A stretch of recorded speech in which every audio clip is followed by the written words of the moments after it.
ഇവിടെ നിങ്ങളെ അഭിസംബോധന ചെയ്ത് ആമുഖ പ്രസംഗം നടത്തിയ നമ്മുടെ ജനറൽ സെക്രട്ടറി ഷഫീഖ്, വേദിയിലുള്ള ജില്ലാ മുസ്ലിം ലീഗിൻ്റെ ഉപാധ്യക്ഷനും ലീഗ് പാർട്ടിയുടെ സംസ്ഥാന കമ്മിറ്റി അംഗവുമായ കെ അസീസ് സാഹിബ് അവർകളെ, പ്രിയപ്പെട്ട സ്നേഹിതൻ പട്ടാമ്പി മണ്ഡലം ലീഗിൻ്റെ സെക്രട്ടറി കൂടിയായ മുഹമ്മദ് അലി മറ്റാന്തടം, അതുപോലെ തന്നെ MSFൻ്റെ നേതാക്കന്മാരായിട്ടുള്ള ഷറഫുദ്ദീൻ പിലാക്കൽ, MT അസ്ലം, പ്രിയപ്പെട്ട സ്നേഹിതൻ ഇക്ബാൽ ദുറാനി, ഹരിതയുടെ ആയിഷ മറിയം, പ്രിയപ്പെട്ട NK ബഷീർ, അഡ്വക്കേറ്റ് ഹസീം തുടങ്ങി വേദിയിൽ സന്നിഹിതരായ വിശിഷ്ട വ്യക്തിത്വങ്ങളെ, പാലക്കാട് ജില്ലയിലെ വിവിധ നിയോജക മണ്ഡലത്തിൽ നിന്ന് ഈ സമ്മേളനത്തിലേക്ക് തിരഞ്ഞെടുക്കപ്പെട്ട് പ്രതിനിധികളായി കടന്നു വന്ന പ്രിയപ്പെട്ട വിദ്യാർത്ഥിനി സുഹൃത്തുക്കളെ, മറ്റ് നേതാക്കന്മാരെ, സഹോദരങ്ങളെ, സുഹൃത്തുക്കളെ, കേരളത്തിൽ വിദ്യാർത്ഥി രാഷ്ട്രീയ രംഗത്ത് MSF പുതിയ ചരിത്രങ്ങൾ തീർത്തുകൊണ്ടിരിക്കുകയാണ്. വിദ്യാർത്ഥി ലോകത്തിൻ്റെ ആകാശത്തിൽ MSFകാർ ഉയരങ്ങൾ കീഴടക്കി പറക്കുന്ന കാഴ്ച വളരെ മനോഹരമായ ഈ വിദ്യാർത്ഥി മുന്നേറ്റത്തെ സന്തോഷത്തോടുകൂടി നോക്കിക്കാണുന്ന, സംതൃപ്തിയോടുകൂടി നോക്കിക്കാണുന്ന പഴയ തലമുറയിലെ MSFകാരാണ് ഞങ്ങളൊക്കെ. ഞങ്ങളുടെ കാലത്ത് നിന്നും MSF ഏറെ മുന്നേറിയിട്ടുണ്ട്. എല്ലാ തലത്തിലും, വിഭവശേഷിയുടെ കാര്യത്തിൽ, ആൾബലത്തിൻ്റെ കാര്യത്തിൽ, നേതൃപാടവത്തിൻ്റെ കാര്യത്തിൽ ഒക്കെ ഞങ്ങളെക്കാൾ ഏറെ മുന്നിലാണ് ഇന്നത്തെ MSFകാരെന്ന് പറയുന്നതിൽ വലിയ സന്തോഷവും അഭിമാനവുമുണ്ട് എന്ന് ഞാൻ സൂചിപ്പിക്കുകയാണ്. MSF വ്യവസ്ഥാപിതമായി മെമ്പർഷിപ്പ് പ്രവർത്തനങ്ങൾ നടത്തി, ഇനി സംഘടനാ തെരഞ്ഞെടുപ്പുകൾ നടത്തി, പുതിയ നേതൃത്വം താഴെ തലം തൊട്ട് സംസ്ഥാന തലം വരെ വന്നുകൊണ്ടിരിക്കുന്നൊരു സന്ദർഭമാണ്. അതിൻ്റെ ഭാഗമായിട്ടാണ് പാലക്കാട് ജില്ലാ സമ്മേളനം ഇവിടെ ചേരുന്നത്. നമുക്കറിയാം, MSFൻ്റെ ചരിത്രം പരിശോധിക്കുമ്പോൾ തന്നെ കേരളത്തിലെ, ഇന്ത്യയിലെ വിദ്യാർത്ഥി സംഘടനകളുടെ ഗണത്തിൽ ഏറെ വ്യക്തിത്വമുള്ള ഒരു വിദ്യാർത്ഥി പ്രസ്ഥാനമായി MSFന് മുന്നേറാൻ സാധിച്ചിട്ടുണ്ട്.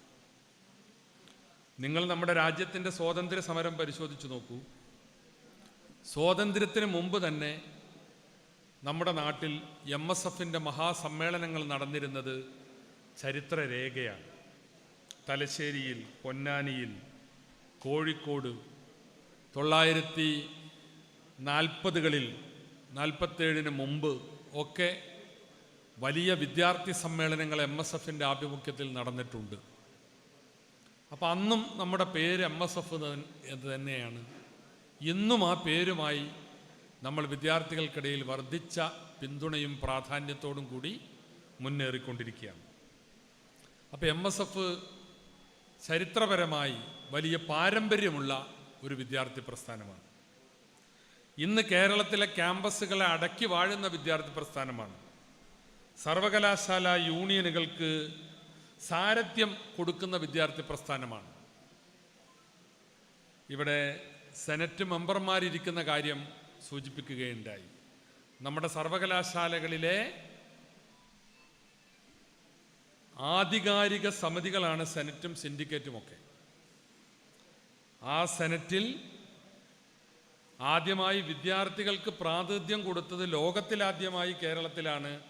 അത് അന്ന് പ്രാതിനിധ്യം കൊടുത്ത വിദ്യാഭ്യാസ മന്ത്രിയുടെ പേര് CH മുഹമ്മദ് കോയ സാഹിബ് എന്നാണ്. പക്ഷെ അന്ന് പ്രാതിനിധ്യം കൊടുത്തെങ്കിലും നമ്മുടെ പ്രാതിനിധ്യം കുറവായിരുന്നു.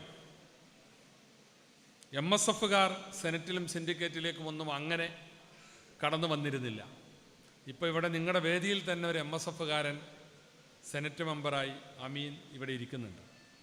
ഞാനും ഒരു പഴയ സെനറ്റ് അംഗമാണ്. കോഴിക്കോട് സർവകലാശാലയിലെ സെനറ്റിലെ വിദ്യാർത്ഥി പ്രതിനിധിയായിരുന്നു ഒരു ഘട്ടത്തിൽ. അതുപോലെ തന്നെ MSF എന്ന് പറയുന്നത് ഞങ്ങൾക്കൊക്കെ ഒരു ഗൃഹാതുരത്വമുണർത്തുന്ന ഓർമ്മയാണ്. പൊതുജീവിതത്തിലെ ഏറ്റവും നല്ല കാലം ഏത് എന്ന് ചോദിച്ചാൽ ഇന്നും അഭിമാനത്തോടു കൂടി പറയും MSFൻ്റെ സംഘടനാ പ്രവർത്തനവുമായി നടന്നിരുന്ന കാലമാണ് പൊതുജീവിതത്തിലെ ഏറ്റവും വർണ്ണശബളിമയാർന്ന കാലഘട്ടം. വളരെയേറെ സന്തോഷത്തോടു കൂടി ഞാനത് പറയും. കാരണം വിദ്യാർത്ഥി രാഷ്ട്രീയത്തിൽ ഏറെ പ്രവർത്തിച്ചാണ് ഞങ്ങളൊക്കെ പൊതുരംഗത്തേക്ക് കടന്നു വന്നത്. ഞാൻ കോളേജ് യൂണിയൻ്റെ വിവിധ ഭാരവാഹിത്വങ്ങൾ വഹിച്ചിട്ടുണ്ട്. MSFൻ്റെ മുൻ ആർട്സ് ക്ലബ് സെക്രട്ടറിയും 4 തവണ യൂണിവേഴ്സിറ്റി യൂണിയൻ കൗൺസിലറും ഈ പറഞ്ഞ പോലെ 1 തവണ സെനറ്റ് മെമ്പറും ഒക്കെ ആകാനുള്ള ഭാഗ്യം ഉണ്ടായിട്ടുണ്ട്. അപ്പോൾ വിദ്യാർത്ഥി രാഷ്ട്രീയത്തിൽ ഏറെ പ്രവർത്തിച്ചാണ് ഞങ്ങളൊക്കെ പൊതുരംഗത്തേക്ക് വന്നത്. ഞങ്ങളിൽ ഉള്ള വ്യക്തിത്വത്തിൻ്റെ അടിസ്ഥാനം എന്ന് പറയുന്നത്, ഞങ്ങളിലുള്ള ലീഡർഷിപ്പിൻ്റെ അടിസ്ഥാനം എന്ന് പറയുന്നത് MSF ആണ് എന്ന് എവിടെയും അഭിമാനത്തോടു കൂടി പറയാൻ സാധിക്കും. നമ്മുടെ നേതാക്കന്മാരെന്തിനാണ് MSF രൂപീകരിച്ചത്? നമ്മുടെ വിദ്യാഭ്യാസ രംഗത്ത്, വിദ്യാർത്ഥി ലോകത്ത് നമ്മുടെ രാഷ്ട്രീയ ആദർശങ്ങൾക്ക് പിന്മുറക്കാരായി വ്യക്തിത്വമുള്ള, ധാർമ്മിക ബോധമുള്ള, മൂല്യങ്ങൾക്ക് വേണ്ടി പോരാടുന്ന ഒരു വിദ്യാർത്ഥി പടയണി ഉണ്ടാവണം എന്ന് കരുതിയാണ് സീതി സാഹിബ് MSFന് ബീജാഭാവം നൽകിയത്. ആ ദൗത്യം MSF എല്ലാ കാലത്തും നിർവഹിച്ചിട്ടുണ്ട്. വിദ്യാർത്ഥികളുടെ ധാർമ്മികത നിലനിർത്താൻ, മൂല്യബോധം ശക്തിപ്പെടുത്താൻ എന്നും MSF പോരാടിയിട്ടുണ്ട്. മദ്യത്തിനും മയക്കുമരുന്നിനും മറ്റ് തിന്മകൾക്കുമെതിരെ ക്യാമ്പസുകളിൽ പോരാളികളായത് എക്കാലഘട്ടത്തിലും MSFൻ്റെ പ്രവർത്തകന്മാരാണ്. അന്നൊക്കെ MSFൻ്റെ പ്രാതിനിധ്യം കുറവായിരുന്നു. സർക്കാർ കോളേജുകളും ഏതാനും എയ്ഡഡ് കോളേജുകളും മാത്രമാണ് ഉന്നത വിദ്യാഭ്യാസ രംഗത്ത് നമ്മുടെ സംസ്ഥാനത്ത് ഉണ്ടായിരുന്നത്. എന്നാൽ പിന്നീട് ഒരു UDF ഗവൺമെൻറ്റിൻ്റെ കാലഘട്ടത്തിൽ വിദ്യാഭ്യാസ രംഗത്ത് വന്ന മാറ്റം, കേരളത്തിൽ നിന്ന് വലിയ തോതിൽ കുട്ടികൾ അന്യ സംസ്ഥാനങ്ങളിലേക്ക് പോകുന്നു. എൻജിനീയറിങ്ങിനും മെഡിസിനും നഴ്സിങ്ങിനുമൊക്കെ അവർ അന്യ സംസ്ഥാനങ്ങളെ ആശ്രയിക്കുന്നു. അപ്പം അതുകൊണ്ട് സ്വാശ്രയ വിദ്യാഭ്യാസം കേരളത്തിലും ഉണ്ടാവണം. E.T. മുഹമ്മദ് ബഷീർ സാഹിബ് കേരളത്തിൻ്റെ വിദ്യാഭ്യാസ വകുപ്പ് മന്ത്രിയാകുമ്പോഴാണ് സ്വാശ്രയ വിദ്യാഭ്യാസം കേരളത്തിൽ ഉണ്ടാക്കിയത്. അതിൻ്റെ ഭാഗമായി ധാരാളം കലാലയങ്ങളുണ്ടായി. എല്ലാ സെക്ടറിലും കോളേജുകളുണ്ടായി. അവിടെയൊക്കെ നമ്മുടെ കുട്ടികൾ വളരെ വലിയ തോതിൽ കടന്നു വന്നു. അവസരങ്ങളുണ്ടായി. പാരലൽ കോളേജുകൾക്ക് ഏകദേശം പരിസമാപ്തിയായി. നല്ല തോതിലുള്ള സെൽഫ് ഫിനാൻസിങ് ഇൻസ്റ്റിറ്റ്യൂഷനുകളുണ്ടായി. അതൊക്കെ യൂണിവേഴ്സിറ്റിയുടെ ഭാഗമായി. അപ്പം ഞാൻ പറഞ്ഞില്ലേ, ഒരു കാലത്ത് വിദ്യാഭ്യാസത്തിന് അവസരങ്ങൾ നിഷേധിക്കപ്പെട്ട തലമുറ വിദ്യാഭ്യാസ രംഗത്ത് വലിയ മുന്നേറ്റം നടത്തുമ്പോൾ അതിൻ്റെ പ്രതിഫലനമായി, ആനുപാതികമായി വിദ്യാഭ്യാസ രംഗത്ത്, വിദ്യാർത്ഥി രാഷ്ട്രീയ മണ്ഡലത്തിൽ MSF വലിയ ജൈത്രയാത്ര നടത്തിക്കൊണ്ടിരിക്കുകയാണ്. ഇന്നും വിദ്യാഭ്യാസ രംഗത്തും നമ്മുടെ കാലികമായ രാഷ്ട്രീയ സാഹചര്യങ്ങളിലും വലിയ മാറ്റമുണ്ട്.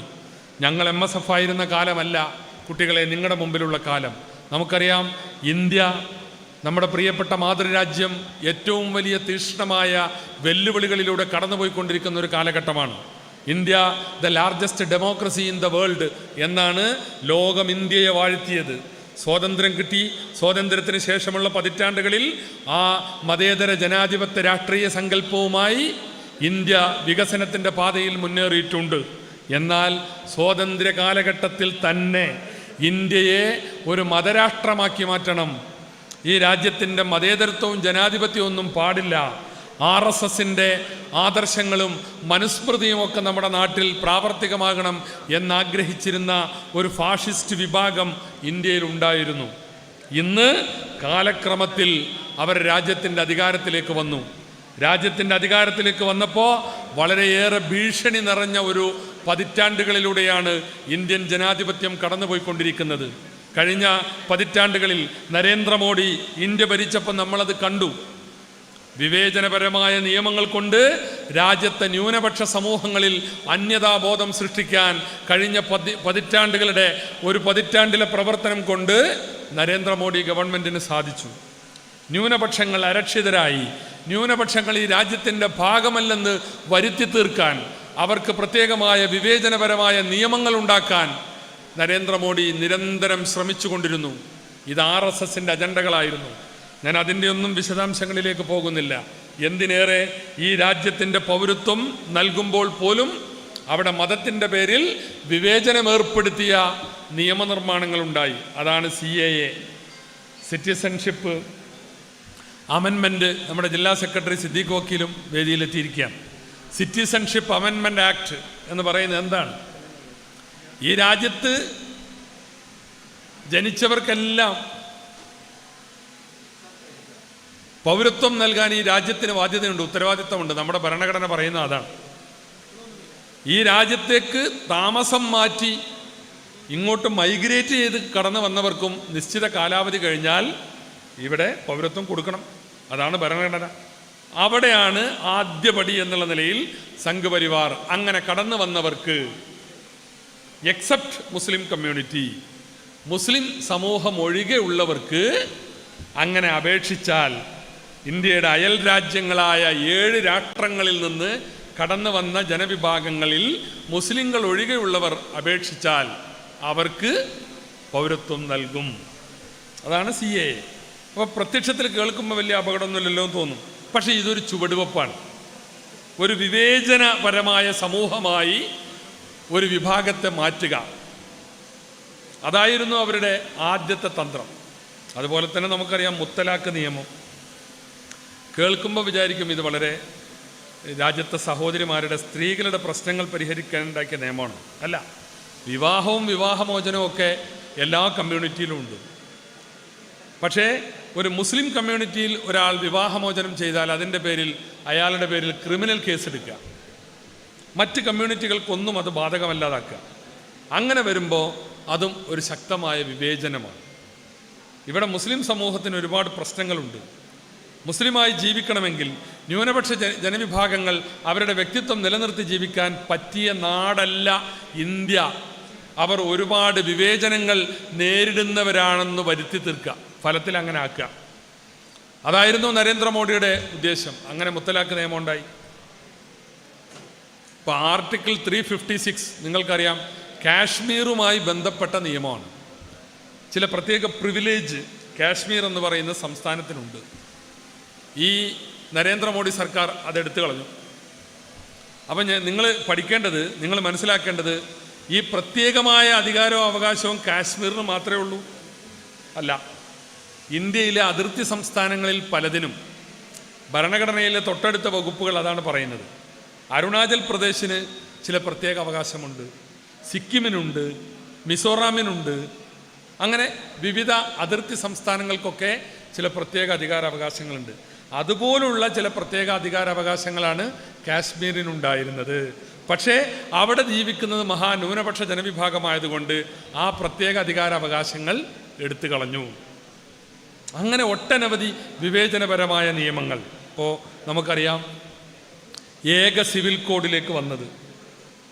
എന്തിനാണ് ഒരു ഏക സിവിൽ കോഡ് ഈ രാജ്യത്ത് കൊണ്ടുവരേണ്ട ആവശ്യം? അങ്ങനെ കൊണ്ടുവരാൻ കഴിയുമോ? എല്ലാ ജനവിഭാഗങ്ങളുടെയും മതപരമായ ആചാരങ്ങളും വിശ്വാസങ്ങളും വ്യത്യസ്തമാണ്. അതെല്ലാം ഒന്നിപ്പിക്കുക എന്നുള്ളതാണ് ഇവർ ശ്രമിക്കുന്നത്. അങ്ങനെ ഒന്നിപ്പിക്കാൻ കഴിയുമോ? ഹിന്ദുവിൻ്റെ വിവാഹവും മുസൽമാൻ്റെ വിവാഹവും ക്രിസ്ത്യാനിയുടെ വിവാഹവും പാർസിയുടെ വിവാഹവും അനന്തരാവകാശവും സ്വത്ത് വിഭജിക്കലും വസിയത്തും ഒക്കെ വ്യത്യസ്ത രീതിയിലാണ്. It closely related with their faith. അതവരുടെ വിശ്വാസവുമായി ഏറെ ബന്ധപ്പെട്ട് കിടക്കുന്ന കാര്യമാണ്. അതുകൊണ്ടാണ് വ്യക്തി നിയമങ്ങൾ വ്യത്യസ്തമായി രാജ്യത്ത് നിലനിർത്തിയത്. പക്ഷേ ഇപ്പോഴത്തെ ഗവൺമെൻറ് പറയുന്നത് ഇതെല്ലാം ഒന്നാക്കണമെന്നാണ്. ചില സംസ്ഥാനങ്ങളിൽ അതിനു വേണ്ടിയുള്ള തുടക്കവും കുറിച്ചിരിക്കുകയാണ്. അപ്പോൾ വ്യക്തി നിയമങ്ങൾ ക്രോഡീകരിക്കുന്നത് ഇപ്പം നമ്മൾ ഈ അടുത്ത കാലത്ത് കണ്ടു. വഖഫ് നിയമം എന്താണ്? ഈ രാജ്യത്തെ കോടാനുകോടി 8 ലക്ഷം കോടിയുടെ വഖഫ് സ്വത്തുക്കളുണ്ട്. അത് വിശ്വാസപരമായി ഓരോരുത്തർ സമർപ്പിച്ചതാണ്. ആ വഖഫ് സ്വത്തുക്കളുടെ സംരക്ഷണത്തിന് വേണ്ടി കഴിഞ്ഞ കാലങ്ങളിൽ നിയമം ഉണ്ടായിട്ടുണ്ട്. പക്ഷേ ഇപ്പോൾ അതിനെ ദുർബലപ്പെടുത്താൻ, അത് അനിശ്ചിത അവസ്ഥയിലാക്കാനുള്ള നിയമങ്ങളാണ് വഖഫ് നിയമ ഭേദഗതിയിലൂടെ കേന്ദ്ര സർക്കാർ കൊണ്ടുവന്നത്. നമ്മളതിനെ പാർലമെൻറ്റിൽ അതിനെതിരായി പോരാടി.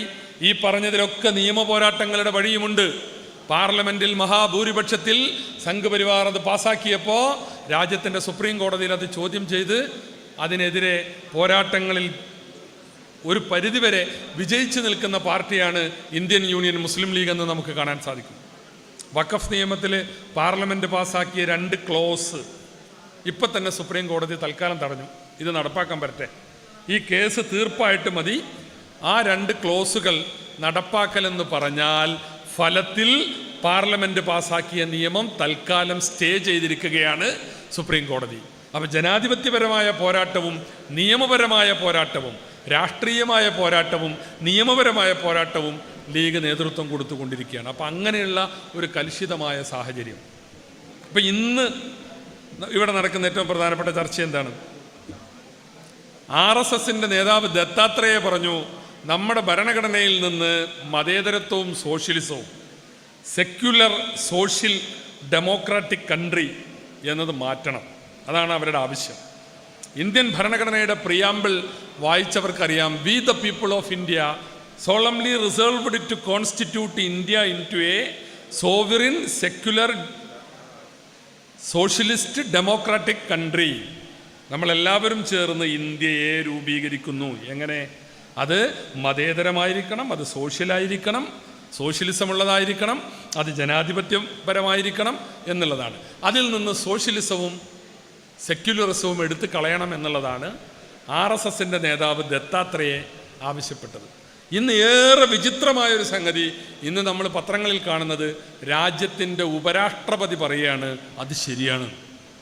നമ്മുടെ രാജ്യത്തിൻ്റെ ഉപരാഷ്ട്രപതി, the vice president of India, a unique post, വളരെ ആദരണീയമായൊരു പദവിയാണ് ഈ രാജ്യത്തിൻ്റെ ഉപരാഷ്ട്രപതി എന്ന് പറയുന്ന പദവി. ആ ഉപരാഷ്ട്രപതി പറയാണ് RSSൻ്റെ നേതാവ് പറഞ്ഞതിൽ കാര്യമുണ്ട്. അതിനെന്താ അവർ ഉപോത്ബലകമായിട്ട് പറയുന്നത്? ഈ സെക്യുലറിസവും സോഷ്യലിസവും 42ാം ഭരണഘടനാ ഭേദഗതിയിൽ ഇന്ദിരാഗാന്ധി കൂട്ടിച്ചേർത്തതാണ്. ശരിയാണ്, കൂട്ടിച്ചേർത്തതാണ്. ഭരണഘടനയെ സ്ട്രെങ്തൻ ചെയ്യാൻ 1976 ഇന്ദിരാഗാന്ധി ഈ ഭരണഘടനാ ഭേദഗതി അവതരിപ്പിച്ചുകൊണ്ട് രാജ്യത്തിൻ്റെ പാർലമെൻറ്റിൽ ഇന്ദിരാഗാന്ധി നടത്തുന്ന ഒരു പ്രസംഗമുണ്ട്. ആ പ്രസംഗത്തിൽ വളരെ കൃത്യമായിട്ട് പറയാണ്, എന്ത്? നമ്മുടെ രാജ്യം മതേതരമാണ്, എല്ലാ അർത്ഥത്തിലും മതേതരമാണ്. അത് നമ്മുടെ ഭരണഘടനാ ശില്പികൾ കോൺസ്റ്റിറ്റ്യൂവൻ്റ് അസംബ്ലിയിൽ നടത്തിയ പ്രഭാഷണങ്ങളിൽ അവരുടെ ചർച്ചകളിൽ വ്യക്തമാണ്. പക്ഷെ എന്നിരുന്നാലും അതൊന്ന് അരക്കെട്ടുറപ്പിക്കാൻ ഞാൻ ഭരണഘടനയുടെ മുകളിൽ ഈ വാചകം കൂടി ചേർക്കണമെന്ന ഭേദഗതി പാർലമെൻറ്റിൻ്റെ മുമ്പിൽ വെക്കുകയാണെന്ന് പറഞ്ഞപ്പോൾ പാർലമെൻറ്റിലെ എല്ലാവരും അതിന് ഐക്യകണ്ഠേന അംഗീകരിച്ച് പാസാക്കിയ സാഹചര്യം അക്കാലത്തുണ്ടായി. ഇപ്പം ആ പേര് പറഞ്ഞുകൊണ്ട് അംബേദ്കർ എഴുതിയപ്പോൾ സോഷ്യലിസവും സെക്യുലറിസവും ഇല്ല. അതുകൊണ്ട് അത് മാറ്റണം എന്ന് പറയാണ്. രാജ്യത്ത് രാജ്ഭവൻ അടക്കം ഗവർണർമാർ താമസിക്കുന്ന സ്ഥലങ്ങളിൽ ഉള്ള ഹാളിൽ ഭാരതാംബയുടെ ചിത്രം വെക്കുന്നത് നമ്മളാരും എതിരല്ല. അതൊരു സങ്കല്പമാണ്, അതൊരു വിശ്വാസമാണ്, അതിനെ ആദരിക്കുന്നു, ബഹുമാനിക്കുന്നു. പക്ഷെ ഭാരതാംബ RSSൻ്റെ കാവിക്കൊടി പിടിച്ച് നിൽക്കണം എന്നുള്ളത് RSSകാരൻ്റെ ക്യാമ്പിൽ മാത്രം കാണുന്ന കാര്യമാണ്. ഇന്ന് രാജ്ഭവനിൻ്റെ അങ്കണത്തിലുള്ള ഭാരതാംബയുടെ കയ്യിൽ RSSൻ്റെ കൊടിയാകുമ്പോൾ അത് നമുക്ക് വിമർശിക്കേണ്ടി വരും, അത് നമുക്ക് എതിർക്കേണ്ടി വരും എന്നുള്ളതാണ്. അപ്പം അത്രയേറെ ഭീഷണികൾ നിറഞ്ഞൊരു കാലഘട്ടത്തിലൂടെയാണ് നമ്മുടെ മാതൃരാഷ്ട്രം ഫാഷിസ്റ്റ് ഭീഷണികളുടെ ഏറെ പ്രതിസന്ധികൾക്കിടയിലൂടെ കടന്നു പോകുമ്പോഴാണ് വളർന്നു വരുന്ന വിദ്യാർത്ഥി വിഭാഗം എന്നുള്ള നിലയിൽ നിങ്ങൾ കൂടുതൽ ചിന്തയോടുകൂടി, കൂടുതൽ പഠനങ്ങളോടുകൂടി വലിയ പോരാട്ടങ്ങൾക്ക് നേതൃത്വം കൊടുക്കേണ്ടവരായി മാറുന്നത് എന്ന് ഞാനിവിടെ സാന്ദർഭികമായി സൂചിപ്പിക്കുകയാണ്. ഷഹീൻ ബാഗുകൾ നമുക്ക് വിസ്മരിക്കാനായിട്ടില്ല. ഇന്ത്യയിലെ പല കോണുകളിലും പൗരത്വത്തിന് വേണ്ടി നടന്ന അന്നത്തെ പോരാട്ടങ്ങൾ സമീപകാലത്തെ പോരാട്ടത്തിൻ്റെ ചിത്രങ്ങളിൽ പെട്ടതാണ്. അപ്പോൾ അങ്ങനെയുള്ളൊരു കാലഘട്ടത്തിലാണ് നിങ്ങൾ MSFുമായി മുന്നോട്ട് പോകേണ്ടത്. അതുപോലെ തന്നെ മറ്റ് ഒട്ടനവധി പ്രതിസന്ധികളും നമ്മുടെ മുമ്പിലുണ്ട്. ഫാസിസ്റ്റുകൾ ഇത്തരത്തിലുള്ള ശ്രമങ്ങൾ നടത്തുമ്പോൾ മാർക്സിസ്റ്റുകൾ അരക്ഷിതാവസ്ഥ കൊണ്ടുവരാനാണ് ശ്രമിക്കുന്നത്. പാഠപുസ്തകങ്ങളിലേക്ക് ജെൻഡർ ന്യൂട്രാലിറ്റി പോലുള്ള ആശയങ്ങൾ ഒളിച്ചു കളത്താൻ ശ്രമിച്ചവരാണിവർ, അല്ലേ? നമ്മുടെയൊക്കെ അതിശക്തമായ പ്രതിരോധം കൊണ്ടാണ് നിർത്തിയത്. അന്ന് ലീഗ് പാർട്ടിക്ക് വേണ്ടി അടിയന്തര പ്രമേയം അവതരിപ്പിച്ച് ഞാനാണ് അന്ന് നിയമസഭയിൽ സംസാരിച്ചത്. നമ്മൾ കൃത്യമായി വസ്തുതാപരമായി കാര്യങ്ങൾ അവതരിപ്പിച്ചപ്പോൾ അന്ന് മന്ത്രിക്ക് പറയേണ്ടി വന്നു, ഞങ്ങൾ തൽക്കാലം ഇത് നടപ്പാക്കുന്നില്ല. പക്ഷേ അത് ഒളിച്ചു കടത്താൻ വേറെ പല രൂപത്തിൽ കൊണ്ടുവരാൻ ശ്രമിച്ചുകൊണ്ടിരിക്കുകയാണ്. അപ്പോൾ അതിനെതിരെയൊക്കെ ജാഗ്രതയോടുകൂടി നമ്മൾ പ്രവർത്തിക്കണം. ഇപ്പം തന്നെ ഇവിടെ സൂചിപ്പിച്ച പോലെ സുംബ ഡാൻസിൻ്റെ പ്രശ്നമുണ്ട്. ലഹരിക്കെതിരെ ഉള്ള ഒരു പ്രതിരോധമായിട്ടാണ് സൂംബ ഡാൻസ് പറയുന്നത്. പക്ഷെ അത് അടിച്ചേൽപ്പിക്കുന്നത് ശരിയല്ല. ഇവിടെ പറഞ്ഞ പോലെ അതിന് കൃത്യമായ പഠനമോ വല്ല റിപ്പോർട്ടോ ഒന്നുമില്ല. ലഹരിക്ക് സൂംബ ഡാൻസ് മാത്രമാണ് പ്രതിരോധം എന്ന് നമുക്ക് പറയാൻ കഴിയില്ല. ഇനി അങ്ങനെ ഒരു മാർഗം ഉണ്ടെങ്കിൽ അത് താല്പര്യമുള്ളവർക്ക് ചെയ്യാം, അല്ലാതെ എല്ലാവരും അത് ചെയ്തിരിക്കണം എന്ന് നിർബന്ധിക്കുന്നതിൽ അർത്ഥമില്ല. പിന്നെ കുറെ കൂടി മറ്റു വഴികൾ ഉണ്ടാവണം. വെറും കായിക വിനോദത്തിന്, മാനസിക ഉല്ലാസത്തിന് ഇത് മാത്രമല്ലല്ലോ ഏക പോംവഴി. മറ്റു മാർഗങ്ങളും ഉണ്ടാകണം. പ്രായത്തിനും ക്ലാസ്സിനും അനുസരിച്ച് അതിൻ്റെ പ്രായോഗികതയൊക്കെ പരിശോധിച്ചിട്ടാവണം അത് ഓരോ ക്ലാസ്സിലും ഏത് വേണം എന്ന് തീരുമാനിക്കേണ്ടത്. അല്ലാതെ സൂംബ ഡാൻസ് ഞങ്ങൾ കണ്ടെത്തി അതാണ് ഏക പ്രതിരോധം എന്ന് പറയുന്നതിൽ അർത്ഥമില്ല. സത്യത്തിൽ ഈ ലഹരി വ്യാപനം ഏറ്റവും കൂടുതൽ ഉണ്ടായത് ഈ പിണറായി സർക്കാരിൻ്റെ കാലത്താണ്. കേരളം ഇന്ന് MDMAയുടെ ഒരു ഹബ്ബായി മാറിയതിൽ ഈ ഗവൺമെന്റിന് കൈകഴുകാൻ കഴിയുകയില്ല. കാരണം നിങ്ങളുടെ നിരുത്തരവാദപരമായ പ്രവർത്തനങ്ങൾ ഒരു വലിയ അളവോളം ഇതിന് പങ്കുവഹിച്ചിട്ടുണ്ട്. ഉമ്മൻചാണ്ടി സർക്കാർ അധികാരം വിട്ടൊഴിയുമ്പോൾ കേരളത്തിൽ 29 ബാറുകൾ മാത്രമാണ് ഉണ്ടായിരുന്നത്. ഇപ്പം കേരളത്തിലെ ബാറുകളുടെ എണ്ണം 1000-ആണ്. 1000-ഓളം ബാറുകൾ നിങ്ങൾ പുതുതായിട്ട് കൊടുത്തു. ബാറ് മാത്രമല്ല, അത് പാലക്കാട് ജില്ലയല്ലേ. ഇവിടെ പുതിയ ഡിസ്റ്റിലറി തുടങ്ങാൻ, കള്ള് നിർമ്മാണം തുടങ്ങാൻ, കള്ള് വിൽപ്പന മാത്രമല്ല കള്ള് ഉണ്ടാക്കുന്ന ഫാക്ടറി, ബ്രൂവറിയും ഡിസ്റ്റിലറിയും ഒക്കെ തുടങ്ങാനാണ് നമ്മുടെ ജില്ലക്കാരൻ കൂടിയായ എക്സൈസ് മന്ത്രി രാജേഷ് ശ്രമിച്ചത്. അപ്പോൾ ലഹരി വ്യാപിപ്പിക്കുന്നതിൽ ഈ ഗവൺമെൻറ്റിൻ്റെ പങ്ക് വളരെ വലുതാണ്. കേരളത്തിൽ ആദ്യമായി ഞെട്ടിക്കുന്ന ഒരു രാസലഹരി സമ്മേളനം നടന്നത് വയനാട്ടിലാണ്. ലഹരിയുടെ ഒരു വലിയ ക്യാമ്പ്, ലഹരി പാർട്ടി നടന്നത് വയനാട്ടിലാണ്. വയനാട്ടിൽ പോലീസ്, നമ്മുടെ കളത്തിൽ അബ്ദുള്ള സാഹിബ് ഈ വേദിയിലേക്ക് കടന്നു വരുന്നുണ്ട്. വയനാട്ടിൽ പോലീസ് ഇത് വിവരം കിട്ടിയിട്ട് റെയ്ഡ് ചെയ്യാൻ വേണ്ടി ചെല്ലുകയാണ്. ഈ രാസലഹരി ക്ലബ്ബ്, രാസലഹരിയുടെ പാർട്ടി നടക്കുന്നിടത്തേക്ക് ഓടി ചെല്ലുകയാണ്.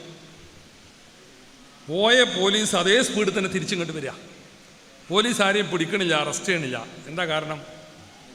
അവിടെ ചെന്നപ്പോൾ ആദ്യം കാണുന്നത് കൊടി സുനിയെയാണ്, പിന്നെ കാണുന്നത് കിർമാണി മനോജിനെയാണ്.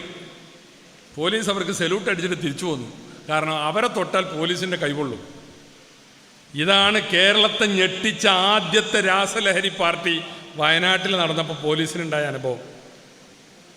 പിന്നെ എവിടെയാ അത് പിടിക്കേണ്ടത്? ഈ കഴിഞ്ഞ 3 മാസത്തിനുള്ളിൽ സ്വന്തം മക്കളുടെ കൈകൊണ്ട് കൊല്ലപ്പെട്ട ഉമ്മമാരുടെ, അമ്മമാരുടെ, ബാപ്പമാരുടെ, അച്ഛന്മാരുടെ ഒക്കെ എണ്ണം എത്രയാണ്? 10-25 പേര്, 10-25 ഉമ്മമാർ, 10-25 അമ്മമാർ, പിതാക്കൾ, മാതാക്കൾ ഒക്കെ കൊല്ലപ്പെട്ടു സ്വന്തം മക്കളുടെ കൈകൊണ്ട്. അപ്പം ലഹരി വ്യാപനം വലിയ തോതിൽ, രാസലഹരി കേരളത്തിൽ വർദ്ധിച്ചു കൊണ്ടിരിക്കുന്നു. MSFന് ഉത്തരവാദിത്വമുണ്ട് ഈ രംഗത്ത് പ്രവർത്തിക്കാൻ. കേവലം സ്കൂൾ കുട്ടികളെ കൊണ്ട് വെയിലത്ത് നിർത്തി പ്രതിജ്ഞ എടുപ്പിച്ചതുകൊണ്ട് തീരുന്ന പ്രശ്നമല്ല ലഹരിയുടെ പ്രശ്നം. അത് സൈക്കോളജിക്കലായ ഒരുപാട് വശങ്ങൾ അതിനുണ്ട്. നിങ്ങളുടെ പ്രായത്തിലുള്ള കുട്ടികൾ കുറേ കൂടി കാര്യങ്ങൾ മനസ്സിലാക്കേണ്ടതുണ്ട്. ജീവിതമാണ് ലഹരി എന്ന് നിങ്ങൾ മനസ്സിലാക്കണം. നിങ്ങളെ വളർത്തി വലുതാക്കിയ രക്ഷിതാക്കൾ, ഹംസ ഇവിടെ പറഞ്ഞു, ഉമ്മാനും ബാപ്പാനും ബഹുമാനിക്കാത്ത, സ്നേഹിക്കാത്ത ഒരാളും MSFന് മെമ്പർഷിപ്പ് എടുക്കണ്ടെന്ന്. അതൊരു പോളിസിയാക്കണം. ഉമ്മയും ബാപ്പയും അതുപോലെ നമ്മുടെ കൂടപ്പിറപ്പുകൾ, കുടുംബം, അതിനോടൊക്കെയുള്ള ആദരവ്, ബഹുമാനം, അവർക്ക് നമ്മൾ ചെയ്തു കൊടുക്കേണ്ട ഉത്തരവാദിത്തങ്ങൾ, അതാണ് ലഹരി.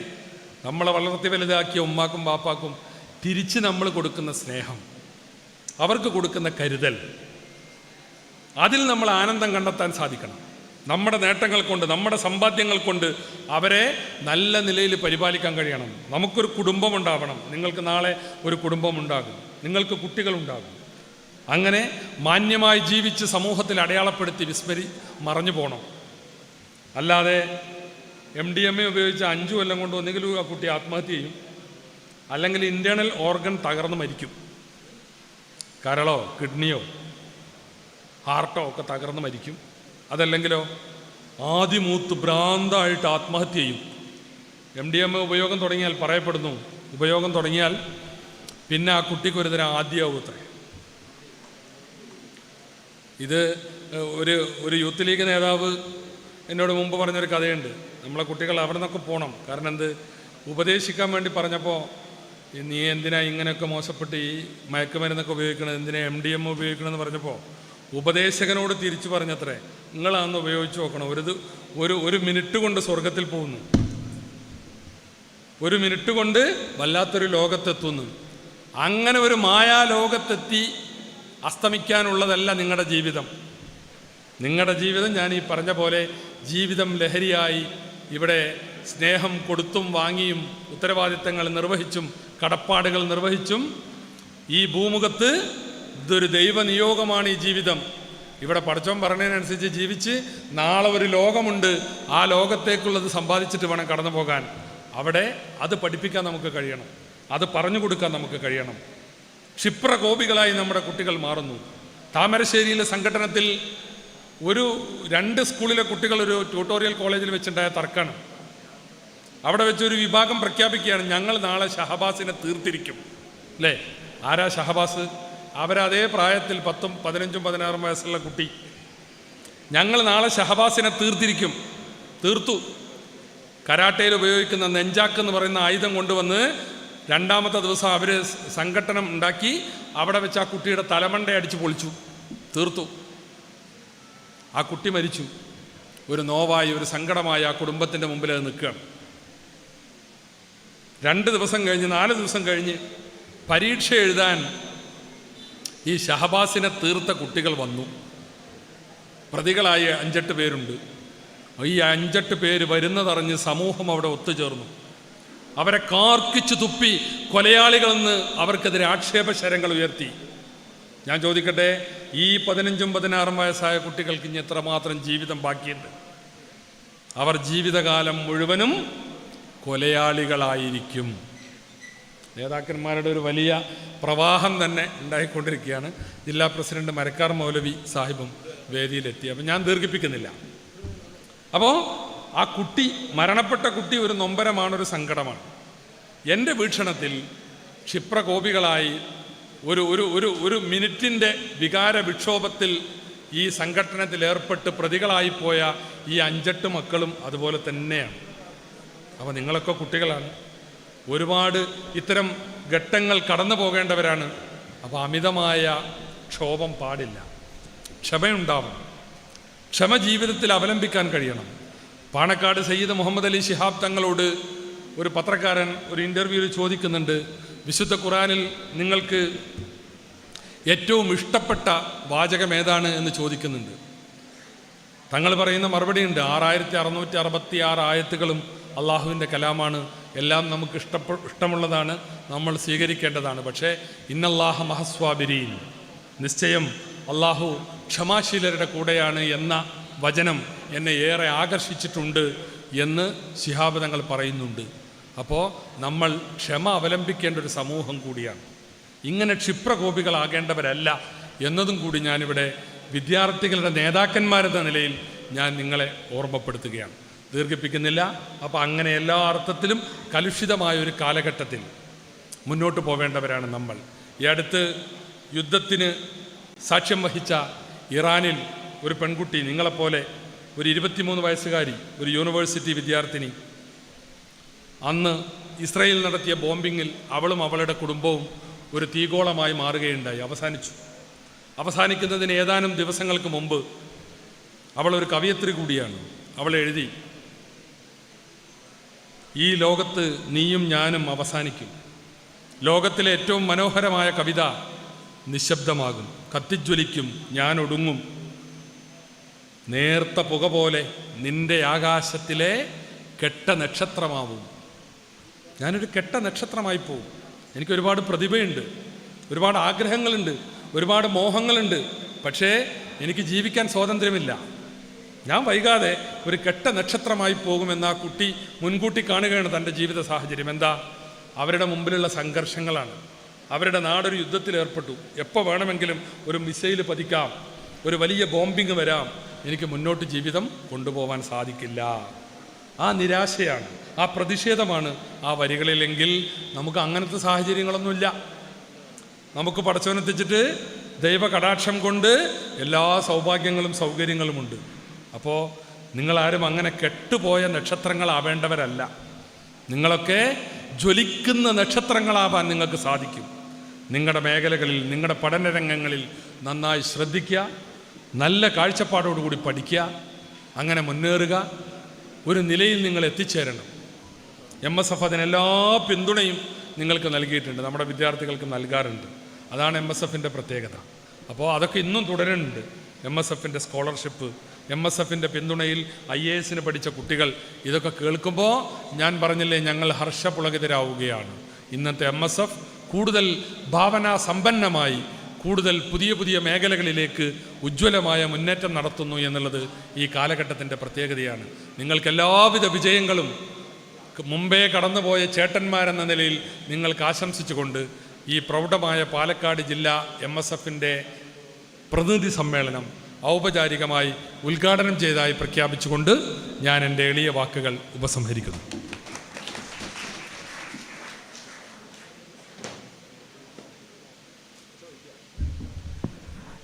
അടുത്തതായി നമ്മളോട് സംസാരിക്കുന്നതിന്, മുഖ്യപ്രഭാഷണം നടത്തുന്നതിനു വേണ്ടി പാലക്കാട് ജില്ലയിലെ മുസ്ലിം ലീഗിൻ്റെ അമരക്കാരൻ, കേരളത്തിലും ഇന്ത്യയിലും മുസ്ലിം ലീഗിന് നേതൃത്വം കൊടുക്കുന്നത് പ്രിയപ്പെട്ട പാണക്കാട് തങ്ങന്മാരും കുഞ്ഞാലിക്കുട്ടി സാഹിബും ഉൾപ്പെടെയുള്ള നേതൃത്വമാണെങ്കിൽ, അതിൻ്റെ പിൻനിരയിൽ നിന്ന് നമുക്കൊപ്പം നിന്ന് നേതൃത്വം നൽകുന്ന പാലക്കാട് ജില്ലയുടെ മുസ്ലിം ലീഗിൻ്റെ അമരക്കാരൻ പ്രിയപ്പെട്ട മരക്കാർ മൗലവി സാഹിബിനെ ആദരപൂർവ്വം വേദിയിലേക്ക് ക്ഷണിക്കുന്നു.